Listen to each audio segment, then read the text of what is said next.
ఆయనకు ఆ సీరియస్నెస్ ఉన్నట్టు కనబడట్లా.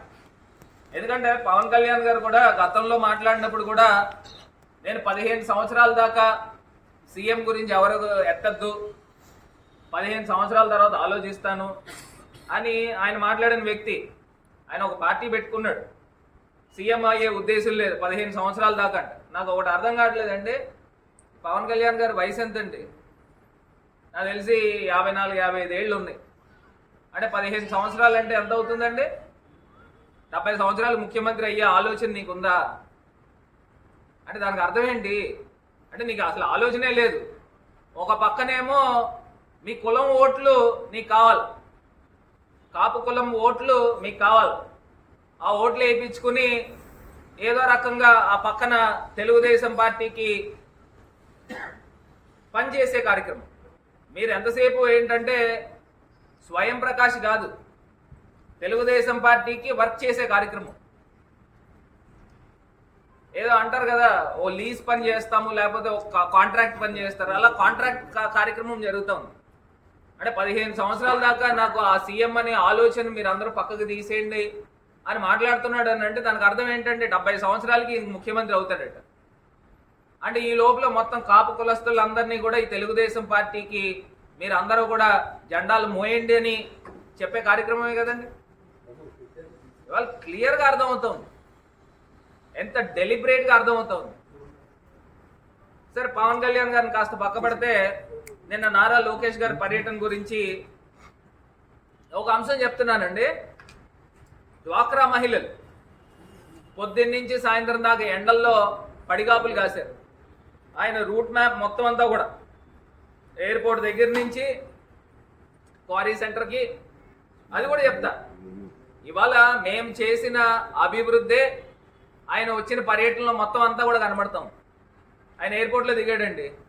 ఎయిర్పోర్ట్లో 347 కోట్ల రూపాయలతో టెర్మినల్ బిల్డింగ్ శాంక్షన్ చేయించిన ప్రభుత్వం వైఎస్ఆర్ కాంగ్రెస్ పార్టీ ప్రభుత్వంలో శాంక్షన్ అయింది. అది ఇవాళ శరవేగంగా కంప్లీట్ అవుతాం. దాని తర్వాత అక్కడ ఎయిర్పోర్ట్ దగ్గర నుంచి క్వారీ సెంటర్కి వచ్చాడు. ఆ క్వారీ సెంటర్లో అంబేద్కర్ భవనము, పార్లమెంట్ భవనం కట్టాం. అక్కడే పెద్ద రోడ్ షో చేశారు. ఆ డెవలప్మెంట్ ఎవరు ఘనతండి? వైఎస్ఆర్ కాంగ్రెస్ పార్టీ ప్రభుత్వం టైంలో జరిగింది. అద్భుతంగా తయారు చేసాం. అక్కడ మీకు ఆ జంక్షన్ ఉపయోగపడింది. దాని తర్వాత క్వారీ దగ్గర నుంచి లాలా చెరువు వెళ్ళే దారిలో దాన్ని 4 లైన్ రోడ్ చేసాం. ఇదివరకు డబుల్ రోడ్ ఉండేది, ఇప్పుడు 4 రోడ్ అయింది. డివైడర్ తీసుకుని వచ్చి ఆ రోడ్లో రోడ్ షో చేసాం. అక్కడ గ్లో గార్డెన్ కట్టాం కోట్ల రూపాయలతో. నాకు తెలుసు భారతదేశంలో 3rd glow garden, 4th glow garden, పెద్ద గ్లో గార్డెన్. ఆ రోడ్లో రోడ్ షో చేసాం. దాని తర్వాత యోగా సెంటర్, అక్కడ రోడ్ షో చేసాం.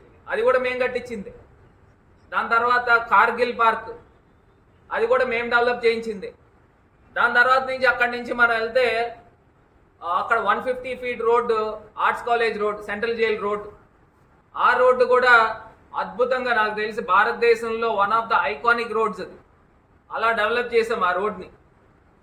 ఆ రోడ్లో మీ పర్యటన జరిగింది, అది కూడా మేము డెవలప్ చేసింది. దాని తర్వాత మీరు ఆర్ట్స్ కాలేజ్కి వెళ్ళారు. ఆర్ట్స్ కాలేజ్లో ఇదివరకు అటానమస్ కాలేజ్ ఉంటే ఆ అటానమస్ కాలేజ్ని అక్రిడేషన్ చేయించి A+ తీసుకుని వచ్చి దాన్ని యూనివర్సిటీ చేయించిన ఘనత కూడా మా ప్రభుత్వాన్ని. నేను వెళ్ళి అప్పుడు education HRD minister Ramesh Pokhriyal గారితో మాట్లాడి అప్పుడు నాక్ టీంను రప్పించి, ఆల్రెడీ నాక్ టీం వచ్చి రిజెక్ట్ చేస్తే మళ్ళీ నాకున్న పరిచయాలను ఉపయోగించుకొని నేను వెళ్ళి నేరుగా మంత్రి గారి దగ్గరికి వెళ్ళాను. ఆయన కన్విన్స్ చేయించి మళ్ళీ నాక్ టీంని మళ్ళీ అక్కడికి ఆర్ట్స్ కాలేజ్ దగ్గర పంపించి మార్కులు వేయించుకుని అక్రిడేషన్ తీసుకొచ్చి అప్పుడు రూసా ఫండ్స్ కోట్ల రూపాయలు తీసుకొచ్చిన ఘనత మా ప్రభుత్వంలో జరిగింది. ఇవాళ మీరు వచ్చి ఏదో రిబ్బన్ కటింగ్లను షో చేయడానికి ఉన్నారు తప్పితే ఇంకోటి ఏం కాదు. మరి అదేవిధంగా అక్కడ నన్నయ్య యూనివర్సిటీకి వెళ్ళారు.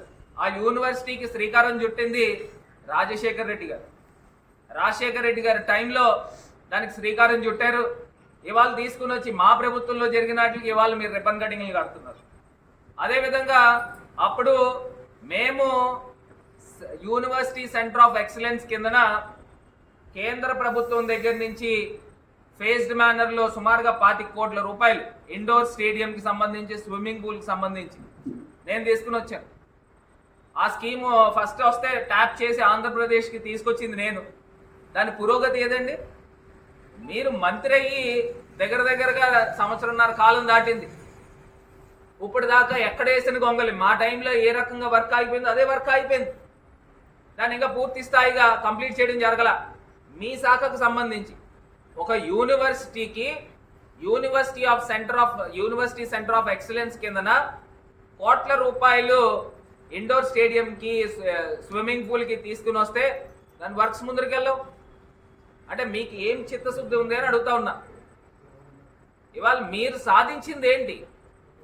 మీరు సంవత్సరన్నర కాలంలో మీరు యాజ్ ఎ ఎడ్యుకేషన్ మినిస్టర్గా, ఐటీ అండ్ ఎడ్యుకేషన్ మినిస్టర్గా మీరు సాధించిన ఘనత ఏంటి, మీ రిమార్క్స్ ఏంటి అనేది చెప్పండి. అంతేగాని మా ప్రభుత్వ టైంలో మేము చేయించిన కార్యక్రమాలకి ఇవాళ మీరు వచ్చి రిబ్బన్ కటింగ్లు చేస్తున్నారు తప్పితే ప్రత్యేకించి కొత్తగా సాధించింది ఏమన్నా ఉందా? మీరు గత రాజమండ్రి, ఇప్పుడు రాజమండ్రి ఒకసారి పోలిక చూసుకోండి. మీరు గతంలో కూడా వచ్చి ఉంటారు కదా, మీరు అప్పుడు కూడా చెప్తున్నారు కదా మా తండ్రి గారిని జైల్లో పెట్టారు లేదా ఇంకోటి అని చెప్తా ఉన్నారు కదా. మీరు కేంద్ర ప్రభుత్వంలో మరి మీరే కదా ఉన్నారు. ఒకవేళ నిజంగానే కనుక అక్రమంగా పెట్టిస్తే ఆ స్కిల్ డెవలప్మెంట్ స్కామ్కి సంబంధించి మరి మీకు క్లీన్ చీట్ ఇప్పించుకోవచ్చు కదా, ఎందుకు చేయించుకోలేకపోతున్నారు? మీరు అక్రమంగానే మీరే చెప్తా ఉన్నారు. మరి చెప్తున్నప్పుడు కేంద్ర ప్రభుత్వంలో మీరే కదా ఉన్నారు. మరి కేంద్ర ప్రభుత్వంలో మీరు ఉన్నప్పుడు క్లీన్ చీట్ ఎందుకు ఇప్పించుకోలే? ఎందుకంటే అక్కడ ఎస్టాబ్లిష్ అయింది. మీ స్కిల్ డెవలప్మెంట్ స్కామ్కి సంబంధించి డైరెక్ట్గా గవర్నమెంట్ ఎక్స్చెకర్ నుంచి 370 కోట్ల రూపాయలు నేరుగా ఆ కంపెనీకి ఇవ్వడం వలన, డిజైన్ టెక్ కంపెనీకి డైరెక్ట్గా ఇవ్వడం వలన గవర్నమెంట్ ఎక్స్చెకర్కి లాస్ అయింది. స్కిల్ డెవలప్మెంట్ ఏం జరిగిందండి? మీరేమో అన్యాయంగా అంటున్నారు. ఇవాళ నేను అడుగుతా ఉన్నా ఇదే లోకేష్ గారిని, మీ శాఖకు సంబంధించి మీరు చేసిన కార్యక్రమం ఏంటో చెప్పండి.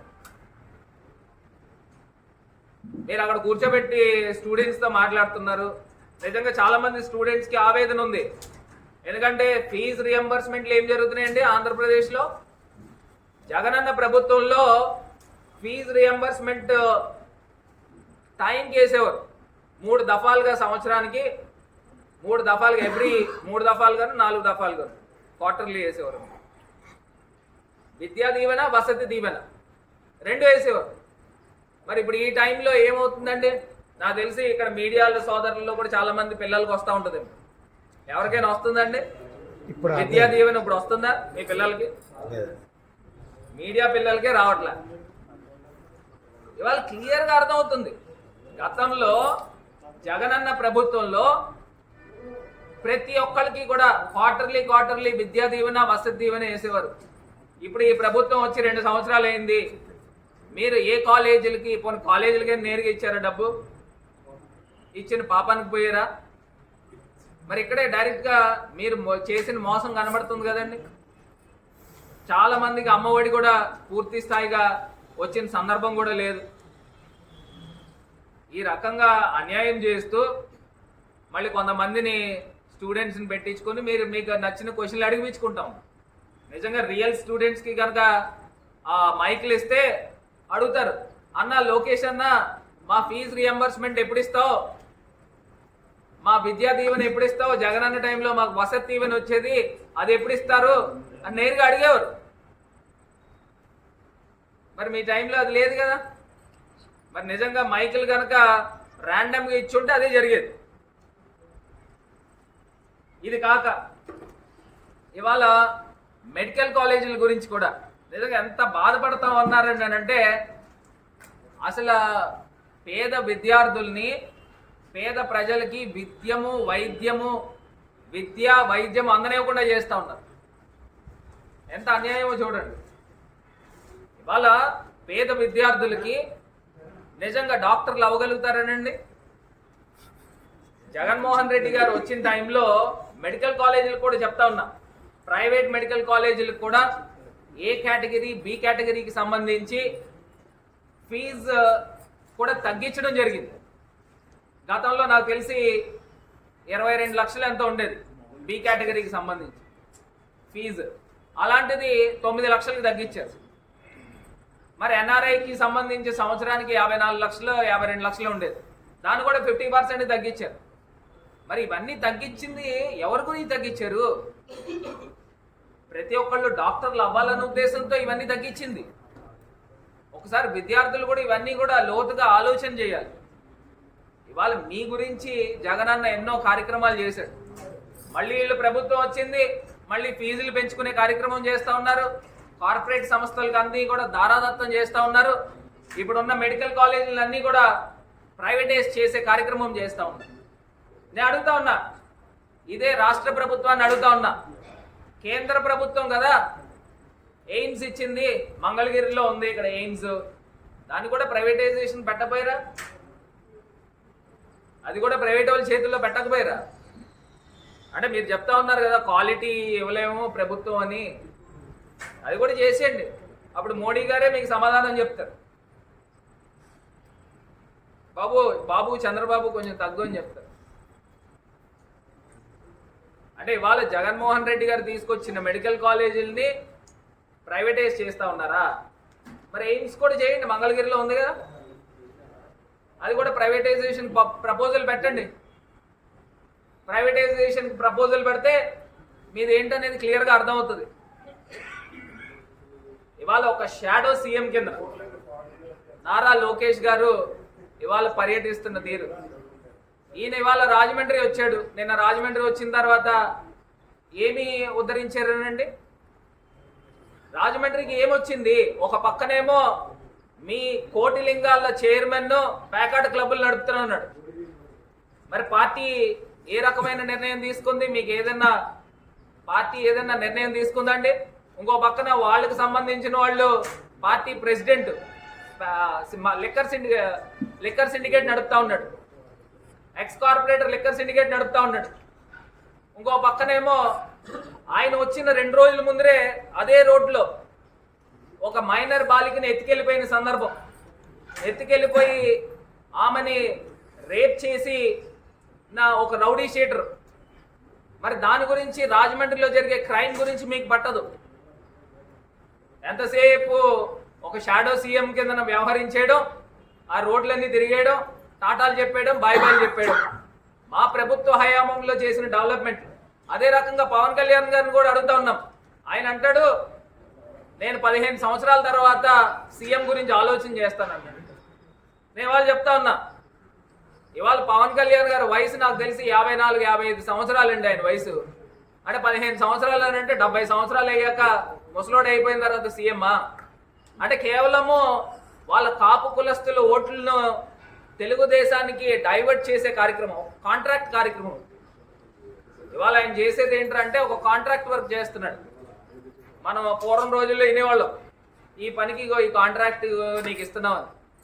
అంటే అక్కడ చంద్రబాబు నాయుడు ఆయన కొడుక్కి సీఎం చేసే కార్యక్రమానికి ఈయన కాంట్రాక్ట్ తీసుకున్నాడు. అంటే ఇవాళ వాళ్ళ కార్యకర్తలకి వాళ్ళ జన సైనికులకి అందరికీ చెప్పేశాడు, నేను 70 సంవత్సరాలు అయ్యే వయసు వచ్చి ముసలోడు అయ్యేదాకా నేను ముఖ్యమంత్రి గురించి ఆలోచించను, అప్పుడు దాకా మీరు తెలుగుదేశానికి జెండాలు మొయ్యాల్సిందే అని దానికి అర్థం. ఇవాళ మీ పార్టీ యొక్క యంత్రాంగము లేకపోతే బలోపేతం ఏం జరిగిందండి? ఏం జరగలేదుగా. ఇవాళ కేవలం ఏంటంటే తెలుగుదేశానికి ఒక కాంట్రాక్ట్ వర్క్ చేస్తూ ఉన్నారు. ఇవాళ మన్రేగా చూడండి, ఇవాళ ఎన్ఆర్జీఎస్ లక్షల జాబ్ కార్డులు డిలీట్ చేస్తూ ఉన్నారు కేంద్ర ప్రభుత్వం ఈయన శాఖకు సంబంధించి. మరి ఈయన శాఖకు సంబంధించి ఇన్ని లక్షల జాబ్ కార్డ్స్ తీసేస్తూ ఉంటే ఈయన ఏమి నిమ్మకు నీరెత్తినట్టు ఏం మాట్లాడేటండి? ఇవాళ సీరియస్నెస్ లేని పొలిటీషియన్ ఎవరైనా కనబడుతున్నారు ఆంధ్రప్రదేశ్లో అంటే కేవలం పవన్ కళ్యాణ్ గారు అనేది క్లియర్గా తేటతలం అవుతా ఉంది. ఇవాళ నారా లోకేష్ గారికి అదేవిధంగా పవన్ కళ్యాణ్ గారికి కూడా చెప్తా ఉన్నాం, మీరు ఇచ్చిన హామీలు ఏవైతే ఆంధ్రప్రదేశ్ రాష్ట్రానికి ఉన్నాయో అవి దానిపైన దృష్టి సారించాడు. ఎవరి శాఖకు సంబంధించి మన్రేగాలో లక్షల కొద్ది జాబ్ కార్డులు తీస్తున్నారు, అది ఇంక్రీజ్ చేయించాడు. ఇంక్రీజ్ చేయించి రూరల్ డెవలప్మెంట్కి సంబంధించి రోడ్స్కి సంబంధించి ఎన్ఆర్జీఎస్ రోడ్స్కి సంబంధించి ఇవన్నిటికి డబ్బులు తీసుకురండి. అదేవిధంగా ఏదైతే పిఎంఏవైకి సంబంధించి దానికి కూడా డబ్బులు తీసుకొచ్చే కార్యక్రమం చేపట్టండి. మీ శాఖలపైన మీరు పట్టు తెచ్చుకోండి. అదేవిధంగా లోకేష్ గారికి కూడా మీరు ఈ సంవత్సరంన్నర కాలంలో మీరు చేసింది ఏంటి? ఇవాళ జగన్మోహన్ రెడ్డి గారు నాడు నేడు చేశారు, అద్భుతంగా స్కూల్స్ అన్నీ కూడా మొత్తం రీవ్యాంప్ చేశారు. అదే స్కూల్స్లో మీరు పేరెంట్ టీచర్ మీటింగ్ పెడతా ఉన్నారు. మీ నాన్నగారు 15 సంవత్సరాలు దానికి ముందు ముఖ్యమంత్రి. ఆ 15 సంవత్సరాలు ముఖ్యమంత్రి టైంలో ఆయన చేసింది ఏంటండి? ఆయన చేసింది ఏం లేదు. స్కూల్స్ అదే దారుణాతి దారుణమైన పొజిషన్స్లో ఉన్నాయి. ఇవాళ జగనన్న చేసిన మంచిని మెచ్చుకొని దాన్ని కంటిన్యూ చేస్తామని ఉంటే మేము కూడా మీకు శబాష్ అనేవాళ్ళం.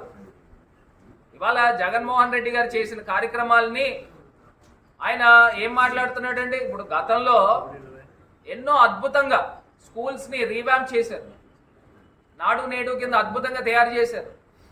అదేవిధంగా పిల్లలందరికీ కూడా అమ్మఒడి ఇచ్చే కార్యక్రమం చేపట్టారు. విద్యా దీవెన, వసతి దీవెన, గోరుముద్ద, ఇలా బాలింతలకి అందరికీ కూడా అంగన్వాడీలతో ఏ రకంగా అద్భుతమైన కార్యక్రమాలు చేసేవారు. ఇవాళ ఆ పరిస్థితులు ఆంధ్రప్రదేశ్ రాష్ట్రంలో కనబడట్లా. ఇవాళ ఇది కేవలము మీడియా ఆర్భాటం తప్పితే ఇంకోటి ఏం లేదు. మరి పాపం మీడియా సోదరులకు కూడా నిన్న లోకేష్ గారి కార్యక్రమంలో నో ఎంట్రీ పెట్టేశారు. కొంతమంది వెళ్ళిన వాళ్ళకి కనీసం మంచినీళ్ళు కూడా ఇచ్చిన దాఖలాలు లేవని చాలామంది చెప్తా ఉన్నారు. అంటే ఈ పరిస్థితుల్లో ఈ రకంగా ఆంధ్రప్రదేశ్ రాష్ట్రంలో ఇవాళ రాజమండ్రిలో ఇన్ని అక్రమాలు జరుగుతున్నప్పటికీ కూడా దానిపైన ఎవరు నోరు మెదపరు. సర్లే ఇంకా మాకు 3.5 సంవత్సరాలు ఉంది, ఏమైతే అవుతుందిలే అన్నట్టు ఇష్టం వచ్చినట్టు వెళ్ళిపోతూ ఉన్నారు. ఇవన్నీ ప్రజలు గమనిస్తున్నారు అనేది కూడా లేదు. ఈ సంవత్సరంన్నర కాలంలో రాజమండ్రిలో జరిగిన అక్రమాలు అన్యాయాల గురించి ఒక బుక్ రాయొచ్చు. నేను మచ్చిగా 4-5 చెప్తాను. ఇవాళ ఇదే మోరంపూడి ఏరియాకి సంబంధించి ఒక కుర్రోడు ఒక మైనర్ బాలికని లోబర్చుకొని ఒక బిడ్డ కనిన తర్వాత ఆ బిడ్డని చంపేసిన సందర్భం. ఆ సాక్షాత్తు ఈవీఎం ఎమ్మెల్యే అనుచరుడు ఆ కుర్రోడు. దాని గురించి వీళ్ళు ఏం నిర్ణయం తీసుకున్నారు అని అంటే గుడ్డి సున్నా, ఏం లేదు. ఇంకో పక్కన వీళ్ళ పార్టీకి సంబంధించి నగర అధ్యక్షుడు లిక్కర్ సిండికేట్లో దొరికాడు, వాయిస్ క్లిప్పులు దొరికినాయి, మాజీ కార్పొరేటర్ దొరికాడు, ఎమ్మెల్యేకి 1,40,000 అన్నారు. దాని మీద ఏ రకమైన చర్యలు లేవు. వీళ్ళ పార్టీకి సంబంధించిన చైర్మన్, కోట్లింగాల చైర్మన్ ప్యాకాట్ క్లబ్బులు నడుపుతున్నాడు, దాని మీద ఏ రకమైన చర్యలు లేవు. మళ్ళీ ఇదే పార్టీకి సంబంధించి హితకారిణి సమాజం చైర్మన్, ఆయనేమో లిక్కర్ మాఫియా నడుపుతా ఉన్నాడు కోట్లింగాల దగ్గర.